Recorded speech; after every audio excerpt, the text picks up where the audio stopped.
નમસ્કાર ખેડૂત મિત્રો, કોઈ પણ પાકની અંદર જ્યારે વાવેતર કરીએ ત્યારે બિયારણનું જર્મિનેશન ઉગાવવું ખૂબ મહત્વનો ભાગ ભજવે છે. હાલમાં દિવેલાની સિઝન ચાલી રહી છે, તો તેમાં દિવેલાના બિયારણમાં જર્મિનેશન કેવી રીતે વધી શકે, કઈ દવા વાપરવાથી, કઈ દવાનો પટ આવવાથી જર્મિનેશન સારું આવી શકે, તો તેના માટે આજે આપણે એક ડેમો કરી રહ્યા છીએ, જેમાં તમારી સમક્ષ એક તરફ છે દિવેલાના 20 દાણા કે જ્યાં નેટસર્પ બાયોફિટની પ્રોડક્ટ છે સ્ટીમરીચ, જેનો પટ આપેલો નથી, અને બીજી સાઈડ છે કે જ્યાં નેટસર્પ બાયોફિટની પ્રોડક્ટનો પટ આપેલો છે.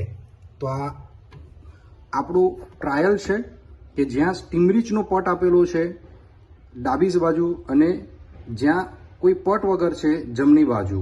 તો આપણે આવનારા 3-4 દિવસ પછી જોઈશું કે આમાં જર્મિનેશન પટ આપવાથી કેટલું સારું આવે છે.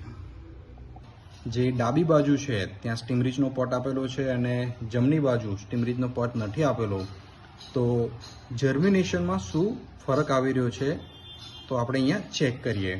તો અત્યારે હું ઓપન કરી રહ્યો છું. તો આપણે જોઈ શકીએ છીએ અહીંયા જ્યાં સ્ટીમરીચનો પટ નથી આપેલો ત્યાં એક બીજ છે એ ખરાબ થઈ ગયેલું છે, અંદર નર એના જતા રહ્યા છે. 1 2 3 4 5 6 7 8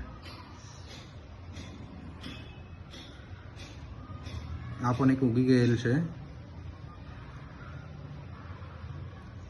મતલબ અહીંયા જોઈએ તો ટોટલ 20 બીજમાંથી 18 બીજ કમ્પ્લીટ જર્મિનેટ થયેલ છે, જ્યારે 2 બીજ છે એ ખરાબ થઈ ગયેલ છે. બાજુમાં જોઈએ આપણે જ્યાં સ્ટીમરીચનો પટ આપેલો હતો ત્યાં, તો અહીંયા તમે ફરક જોઈ શકો છો કે અહીંયા જે એનું રૂટ ડેવલપમેન્ટ છે ખૂબ વધારે છે. મતલબ અહીંયા હું તમને બતાવી શકું છું ઓપન કરીને પણ. સ્ટીમરીચનો પટ આપવાથી, સોરી આ તૂટી ગયું છે, પટ આપવાથી જર્મિનેશનની વાત કરીએ તો બધામાં જ જર્મિનેશન આવી ગયું છે. એક એક હું કાઢી રહ્યો છું કારણ કે અંદર ડીપ જતા રહેલા છે એના રૂટ્સ. જે આપણે કહીએ છીએ કે વ્હાઇટ રૂટની સંખ્યા વધી જાય છે, કારણ કે હું જ્યારે કાઢું છું ત્યારે તૂટી પણ જાય છે અંદર નીચે સુધી. ઓકે, અંદરની સાઈડ પણ રૂટ્સ એના પેનિટ્રેટ થઈ ચૂક્યા છે.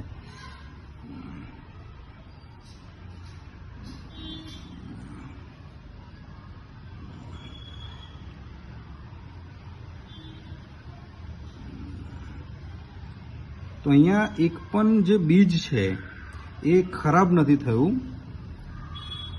પ્લસ એનો બીજો ફાયદો એ છે, તમે જોઈ શકો છો એનું જે ડેવલપમેન્ટ છે, રૂટનું ડેવલપમેન્ટ ખૂબ જ જબરજસ્ત છે.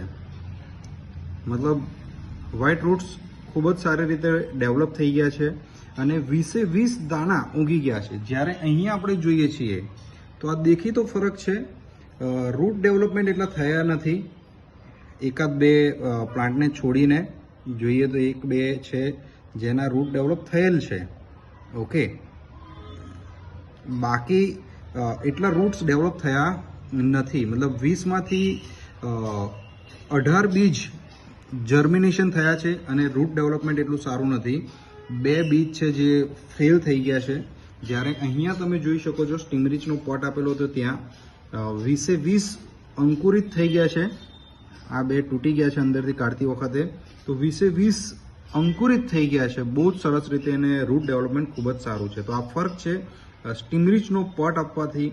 તો દરેક ખેડૂત મિત્રોને જણાવવાનું કે જો તમે તમારા ખેતરમાં દિવેલાનું બિયારણ લગાવી રહ્યા છો, કોઈ પણ પ્રકારનું જો ખેતી કરી રહ્યા છો, તો અવશ્ય એમાં સ્ટીમરીચનો ઉપયોગ કરો પટ આપવામાં. તો તમને પણ આવું સારું પરિણામ મળશે બિયારણના જર્મિનેશનની અંદર.